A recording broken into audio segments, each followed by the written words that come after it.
సమీక్షలు చేస్తున్నారు. మరి వాళ్ళకు సంబంధించినటువంటి సహాయ సహకారాలు కూడా అందిస్తున్నారు.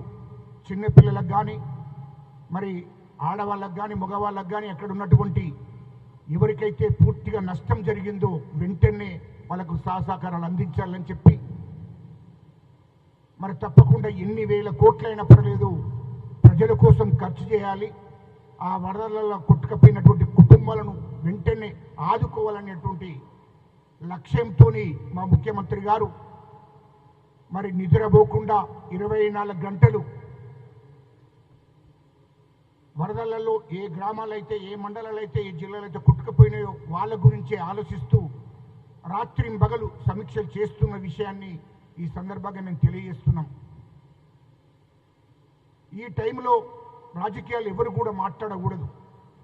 మనం చేతనైతే అక్కడున్నటువంటి ప్రజలను ఎవరైతే వరదలకు కొట్టుకుపోయారో అక్కడ ఇండ్లు కొట్టుకుపోయాయి, గుడిసెలు కొట్టుకుపోయాయి, ఆస్తులు నష్టం జరిగింది, వాళ్ళని ఆదుకోవడం కోసం ప్రభుత్వం స్పందించింది. మా ముఖ్యమంత్రి గారు నిద్రపోకుండా పనిచేస్తున్నాడు.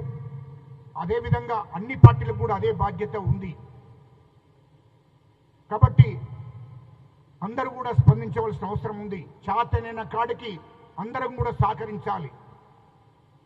మా కాంగ్రెస్ పార్టీ కార్యకర్తలు నాయకులందరూ కూడా ఎవరైతే వరదలలో కొట్టుకుపోయినరో వాళ్ళందరినీ కూడా ప్రజల దగ్గర ఉండి వాళ్ళకు కూడా సహాయ సహకారాలు అందిస్తున్నారు. అదే పద్ధతిలో అన్ని పార్టీలకు సంబంధించినటువంటి నాయకులందరూ కూడా సహాయ సహకారాలు అందించాలి. ప్రజలను కాపాడుకోవాల్సిన బాధ్యత అన్ని పార్టీల మీద ఉంది. ప్రభుత్వం మీద ఉంది కాబట్టే మా ముఖ్యమంత్రి గారు నిద్రపోకుండా పనిచేస్తున్నాడు. అది గుర్తుపెట్టుకోవాలని చెప్తున్నాము.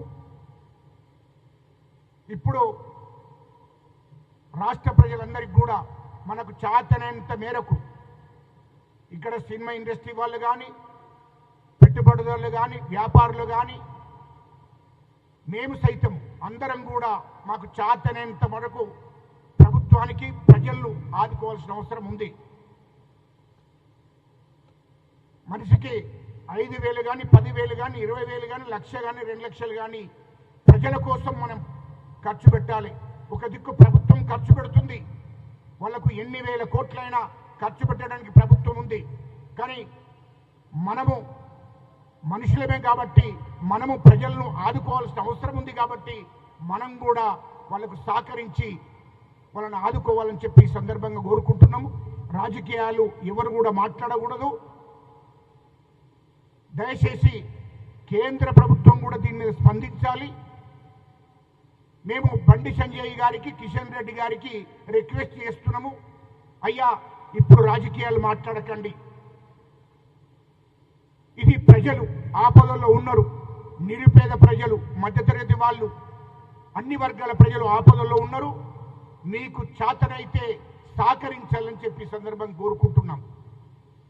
మీరు కేంద్ర ప్రభుత్వంతో మాట్లాడి అవసరం అనుకుంటే నిధులు తీసుకురండి, పేద ప్రజలను ఆదుకోవడం కోసం ప్రయత్నం చేయాలని చెప్పి ఈ సందర్భంగా కోరుకుంటున్నాం. అదే పద్ధతిలో అన్ని పార్టీలను కూడా నేను కోరుకోవడం జరుగుతుంది. కాబట్టి అందరూ కూడా ఈ సందర్భంగా సహకరించాలి. అందరూ కూడా గ్రామాలకు, మండలాలకు, జిల్లాలకు ఆ వరదలు ఎక్కడైతే వచ్చినాయో అక్కడికి వెళ్ళి అందరం కూడా సహకరిద్దాం, వాళ్ళని ఆదుకుందాం. వాళ్ళకు అవసరమైన చెద్దర్లు కానీ, బట్టలు కానీ, బియ్యం కానీ, ఉప్పులు కానీ, పప్పులు కానీ, నూనె కానీ, వాళ్ళకి అవసరాల నిమిత్తం ఏది అవసరం ఉందో వాళ్ళను ఇమీడియట్లీ అంటే అర్జెంటుగా వాళ్ళని ఆదుకోవాలి. ఇండ్లు కూలిపోయినటువంటి వాళ్ళకు కూడా మా ముఖ్యమంత్రి గారు వెంటనే ఇండ్లు మంజూరు చేయడానికి సిద్ధపడ్డాడు. మా ప్రభుత్వం కూడా సిద్ధపడ్డదని చెప్పి ఈ సందర్భంగా తెలియజేస్తున్నాం.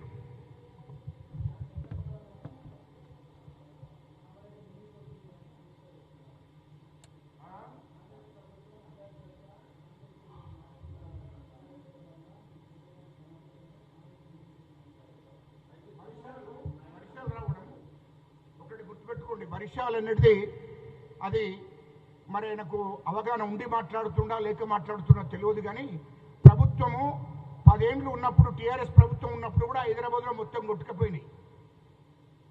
వర్షాలు వస్తే ఎవరు దాన్ని వర్షాలు ఆపడానికి ఎవరు లేరు. అది భగవంతుడి నిర్ణయం కావాలి. మనుషులతో సాధ్యం కాదు, ప్రధానమంత్రితో ముఖ్యమంత్రులతో సాధ్యం కాదు. అది అవగాహన లేని మాటలు మాట్లాడడం సరైనది కాదు అని చెప్పి హరీష్ రావు గారిని